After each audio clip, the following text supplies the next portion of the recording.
What's cracking, big dogs? Welcome back to the channel. Welcome back to the headquarters. Wednesday, hump day, trade target video day. Talking about guys to sell, talking about guys to buy right now based on previous performances, injuries, etc., etc., etc. Rankings for this week will be out tomorrow, precisely Thursday, noon Eastern time. Okay? You can get those on bdge.store/community. Let's build up this community. Let's become a community together by tucking our shirts in. By ceasing to yell and eating.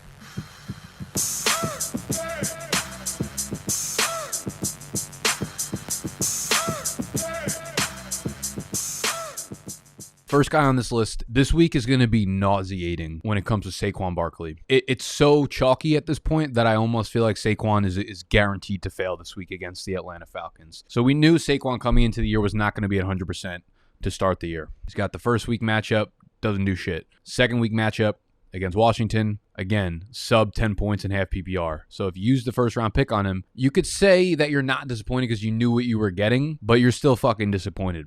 Question becomes, what do we do going forward? Saquon is this specimen, this alien at the running back position like we've never seen. And I tweeted something out that got a lot of people big mad. And I said, going into the year, what does Saquon actually have going for him, right? Like people, the arguments that people typically make for Saquon outside of athleticism, like that's the thing he has going for him, right? Because if you look at it objectively, any other running back in this situation, probably outside of Christian McCaffrey, you would say he's an auto avoid. Horrible offensive line, bad offense, mobile quarterback who doesn't dump off as much, all these things. And we're seeing that come to fruition. The big teller, though, the big teller here for why you're looking to acquire a guy like Saquon now is the play time from week 1 to week 2.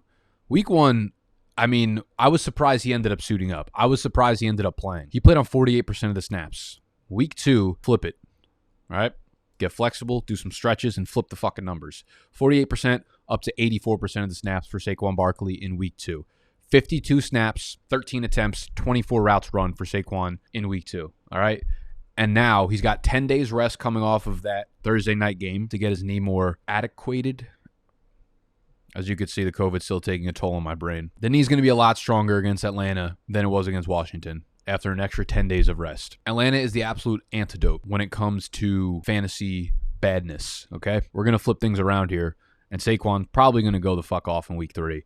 And from there on, it's open season for Saquon. You're probably going to have the Saquon that you drafted him for, which, again, I want to be very vocal about this, is not a top 3, top 2 fantasy asset. He's still in an awful situation, okay? He's still running behind a terrible offensive line. So when I say you're buying Saquon, you're buying him from owners that are worried that this is just what you're getting. You're buying him from owners that have seen the first 2 games and are worried long-term about his knee. The knee is going to be fine. The situation bears some of this, all right? Some of this. So while I will say he's a good buy low candidate, I'm probably not as sold on buying Saquon as a lot of people in the industry are going to make it out to be, okay? Still behind a really bad offensive line, still not getting a lot of dump-offs, still a bad offense. But this week should be an absolute blow-up spot. So if you're ever here's the ending line. If you're ever going to buy Saquon, right now is the time to do it because the price is going to be fucking CryptoPunk after week 3 against the Atlanta Falcons. Okay, so we're buying Saquon. We're also buying the fucking Bash Brothers out there from Ole Miss in AJ Brown and DK Metcalf. Okay, Brown is out here having just uncharacteristic drops. His family knows it. Everybody knows it. You remember last year, A.J. Brown started off week 1, 5 for 39, missed weeks 2, 3, and 4, came back and dropped 8 touchdowns in his next 8 games. Always remember what A.J. Brown is capable of doing, okay? If you're just looking at the box score, Ryan Tannehill, 0 touchdowns again. Tannehill's numbers are going to get back to normal. A.J. Brown's numbers are going to get back to normal. Julio's there, and Julio's very good, but A.J. Brown has seen over 34% of the team's air yards. So he's got over a 34% air yard share. He has a higher air yard share and a higher target share right now than Julio does. These numbers are going to even themselves out, and this is going to be basically what I said all summer. It's a target funnel to these two. There's nobody else getting targets out there in Tennessee. Eventually, things will even themselves out. This offense, this defense is grotesque, okay? So they're going to continue to have to throw the ball a lot. I mean, obviously they're going to run the ball a lot because it's Derek fucking Henry. But when they do throw the ball, it's going to be these two guys. If A.J. Brown decides to catch a ball or two every now and then, his numbers will be pretty fucking good. So I'm not worried at all about A.J. Brown. If you can get him on the discount, go do it. Same thing with the DK Metcalf to Tyler Lockett. He's simply too good, and just don't think too hard about this one. DK Metcalf is too good, and he's playing with Russell Wilson, and I'm all in on that.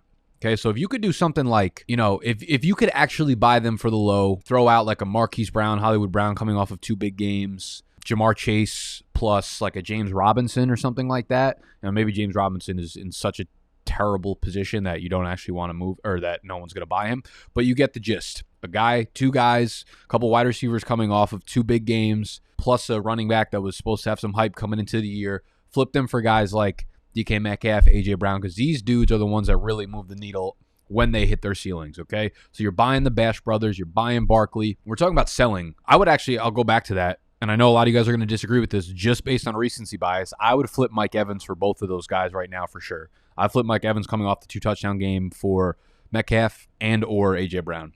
Either of them. That's something I would personally do if I owned Mike Evans in a redraft, which I do not. That team is just going to see so many different target combinations throughout the year that you're never going to know who's going to have the ceiling game there in Tampa Bay. Speaking of that, one of my sell candidates is actually Rob Gronkowski right now. He's playing like the old Gronk. But that's going to happen when you start your season off with Dallas and Atlanta. Right now, Rob Gronkowski is the tight end 1 in standard scoring and the tight end 2 in half PPR scoring, okay? But the schedule for this passing offense is going to get much more difficult over the next 5 weeks, all right? We're not getting layups. We're not getting pillow soft matchups like we've seen the first 2 weeks, Atlanta and Dallas, all right? It's at LA, at New England, which honestly, Brady and Gronk might have a 92% target share in that game just for the fuck of it. Miami, at Philly, Chicago. So 5 much tougher matchups in a row than they've gotten in the first 2 games. So I expect the numbers overall to dip a little bit per time. I mean, obviously, right? He's not going to score 47 touchdowns. They also have not been scoring any rushing touchdowns. That's eventually going to flip. And obviously that has a lot to do with the personnel in Tampa Bay. When you have just amazing passing options, a lot of your touchdowns are going to go to your passing options. But it can't be a 0 to 10 touchdown ratio rushing to passing. Okay, so sometimes within the 10-yard line, they're going to run the ball, and they're going to score touchdowns. That's going to end up swinging soon. Gronk has scored 4 touchdowns already, 2 games. But his 16% target share at the tight end position ranks outside of the top 10. His yards per route run, 2.15, also ranks outside of the top 10.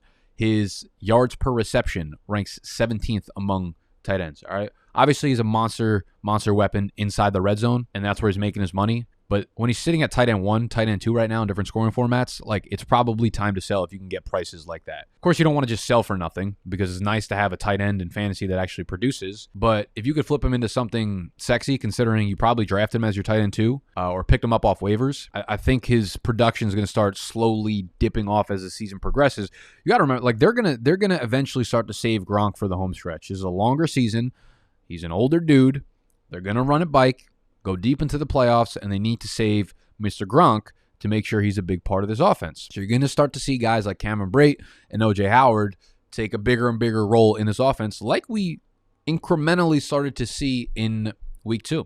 The percentages went up, the snaps went up, the routes run went up, and we saw Gronkowski's volume dip down a little bit. Now, they were up big against Atlanta, so maybe we don't read too much into that, but I think the overall premise of that makes a lot of sense. Them starting to save Gronk for down the stretch, blowing up against 2 terrible defenses, pass defenses. It's probably time to sell Gronk if you can at his absolute peak.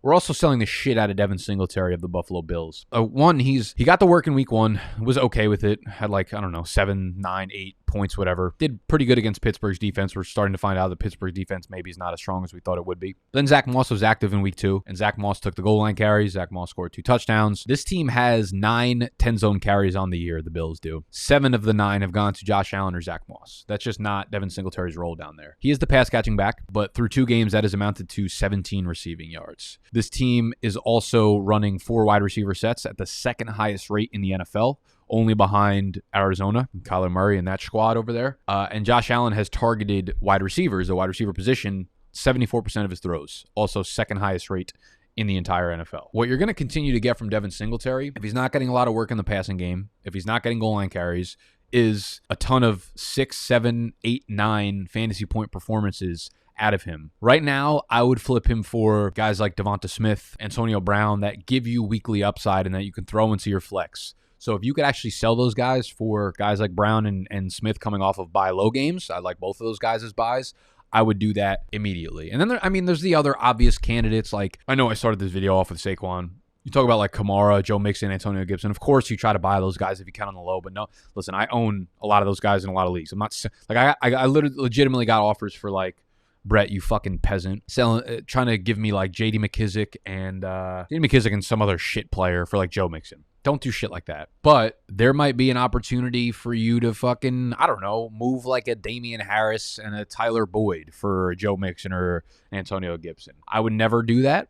I would never personally do it, but it might work, right? You're looking at the usage for these players. Looking at 20 carries for Joe Mixon again. These floor games are going to happen often because they're bad teams with bad offensive lines that don't throw the ball to the running back for whatever reason. But yeah, that's my list of trade targets for this week. We're buying Saquon. We're buying the Bash Bros. We're selling Devin Singletary. We're selling Gronk. We're always looking to maximize any of the running backs that are high touch, high volume guys coming off of bad weeks. But listen, fantasy players aren't fucking idiots. They know not to sell guys like that.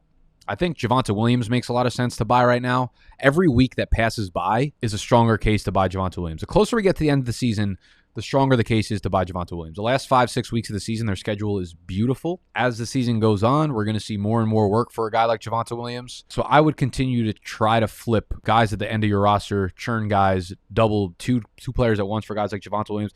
I also think Myles Gaskin is an interesting buy low candidate as well. He's clearly the best running back in that backfield. Tua is banged up, so you're probably getting him for a value. He's not scoring touchdowns. He is getting pass catching work. I think brighter days are ahead for a guy like Myles Gaskin. We just got a trade offer from Yannick. It's in a dynasty league, so it's probably going to be awful. Let's see. I get Kenny Gainwell.